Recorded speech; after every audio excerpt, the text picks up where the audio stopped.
Sumailalim sa ikalawang surprise at unannounced drug test si pambansang kamao Manny Pacquiao para sa laban nila ni Floyd Mayweather Jr. May news to go si Connie Season. Connie. Yes, Howie, kanina nga lamang mga around 4 o'clock or 4:30 in the afternoon ay dumating dito ang mga taga-United States Anti-Doping Agency muli para isagawa ang ikalawang extra drug testing at pagkuha naman ng urine sample mula sa ating pambansang kamao. Dito sa aking likuran, isinagawa sa pribado ang drug testing na random at surpresang ginawa nga kanina sa ating pambansang kamao. Ito ang dating apartment itong si Coach Freddie Roach na nasa compound din ng Wildcard Gym. So right after nung kanyang sparring session ng MITS training at nung kanyang plyometrics ay pinuntahan ito ni Chris Forberg, ang kinatawan ng United States Anti-Doping Agency at kinausap ukol dito sa pagpasagawa nga ng ikalawang drug testing. Sabi nitong si Forberg ay series nga ito pero hindi niya masasabi kung ilan dahil pinagbabawalan nga sila na magbigay ng mga detalye. Pero definitely ang ating panayam kanina sa ating pambansang kamao, sinabi nito na ito ay magtatagal hanggang sa malapit na at pagkatapos ng fight. At ito daw, Howie, ay napagkasunduan nilang ni Floyd Mayweather Jr. na gawin sa pareho sa kanila. So hindi naman daw ito bago. Ito ay talagang dapat lamang gawin bilang tugon na rin para doon sa kahilingan ng dalawa na maging mapakalinis nitong kanilang isasagawang fight. In fact, siya nga din mismo ang nagpahayag pa, Howie at Kara, na siya magbibigay pa ng fine na malaki kung sakasakaling mapapatunayan na merong kahit na anong substance or droga sa kanyang katawan. Andyan yung tinatawag nga na steroids na isa sa pinakapopular na ginagamit ng mga atleta na alam natin. At marami pang iba na klase na pampa-enhance ng stamina ng mga atletang katulad nga ni Manny Pacquiao na talaga alam naman natin na sumusunod naman sa mga patakaran ng bawat kontratang kanyang pinapasukan. At gayon din naman, just to reiterate, ito ay ginagawa din naman nitong si Floyd Mayweather Jr. Samantala sa Friday ay naasahan naman ng pagdating ng pamilya nitong si pambansang kamao Manny Pacquiao. Darating na ang kanyang asawang si Jinky at kanyang mga anak. At ito ay excited na excited. At kung kanina daw dun sa kanyang sparring session ay nakikita na yung intensity niya, na bubuhayan na siya talaga ng loob dahil gumaganda ang kanyang performance. Lalo pa daw siya may inspire sa pagdating naman ng kanyang pamilya dito para sa kanilang suporta. Howie? Connie, normal ba na magkaroon ng second drug test? Yes, oo, Howie. Tinanong din natin yan kanina sa ating pambansang kamao. At sinabi niya talagang ito nga ay magtutuloy-tuloy. Hindi lang ito pangalawa, meron pang pangatlo, pang-apat, o hanggang sa ito daw ay umabot before the fight and after the fight. So talagang yan daw yung kanila na pagkasunduan para talagang masabi na matanggal lahat ng duda ng kahit na sino man sa kanilang integridad pagdating naman sa laban dito sa Mayo a 2 sa Amerika at atres dyan sa Pilipinas. Howie?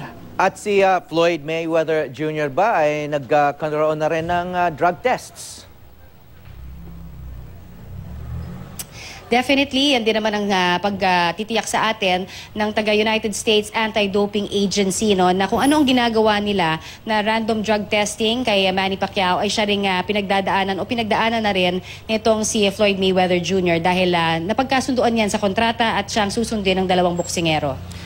Itong US Anti-Doping Agency, para sa mga boksingero lang ba to? Ano ba tong agency na to? Is this is an official government or boxing federation agency? Or ano bang background nito? Ang pagkakaalam kasi natin, ito yung agency na humahawak sa lahat ng atleta sa Olympics. So ito yung inatasan din na para talagang to make sure na may additional pa rin na ginagawa para, kasi may sinasabi sila na yung ibang mga drug tests na ginagawa sa dugo na recently lang din na pinagdaanan sa ospital nito ating pambansang kamao. Minsan daw may mga hindi daw talaga sapat na nakikita doon sa mga tests na yon. So ito mas nasuscrutinize yung isinasagawa at saka ito nga ay matagalan. So ibig sabihin, hanggang before the fight may mga series yan. Minsan daw, according to the representative ng USADA na si Chris Forberg, minsan dugo lang, minsan ihi lang, depende sa kanilang magiging arrangement. Pero definitely magtutuloy-tuloy ito hanggang sa before the fight and after the fight, Howie. So itong anti-doping agency ay siya rin yung nagtetest sa mga Olympic athletes. No, nabanggit mo yung steroids na isa sa mga performance-enhancing drugs na hinahanap nitong mga or dinidetect nitong mga drug test na to. Meron bang ibang chemicals or ibang drugs na hinahanap or dinidetect nitong mga drug test na to? Yes, oo. Meron na. Marami talaga sa listahan, ano. At ito, meron lang tayong tinitignan ngayon, ano. Particularly, yung sinasabi nitong taga-US anti-drug doping or anti-doping agency, yung human growth hormones, ano, yung mga popular, ano, at saka yung steroids daw. Pero marami daw talaga na mga tinitignan sila sa listahan. Pero yan lang muna ang kanilang maibibigay. Katulad na sinabi ko sa'yo, naging napakahigpit at ikli ng mga tugon sa atin ng taga-USADA para nang sa gayon daw ay of course maprotektahan din yung integrity ng kanilang ahensya. Pero yung steroids at saka yung human hormones daw, ang talagang human growth hormones, ang talagang kanilang tinitignan dyan, Howie. Okay, so nagkaroon ng dalawang drug test. I guess we can assume na yung results ay na-clear itong dalawang boksingero. Yes, we can assume that, although kahit na anong tanungin natin sa USADA kung kamusta yung first drug test, wala silang po pwedeng sabihin daw, hindi sila nagbibigay na kahit ano. Pero the mere fact na magtutuloy-tuloy ito means okay naman ang lahat. Ano? At least we can assume that. At ito rin sinasabi niya na itong resulta na ito ay sinishare sa lahat ng iba pang mga ahensya na may kinaugnayan dito naman sa nadarating na laban. Ano? Both camps magkakaroon din sila ng results, plus of course yung mga iba pang ahensya na involved dito sa darating na fight sa May 2. Okay, Connie, babalikan natin ngayon ang bahagi ng panayam mo kay Manny Pacquiao. Maraming salamat, Connie.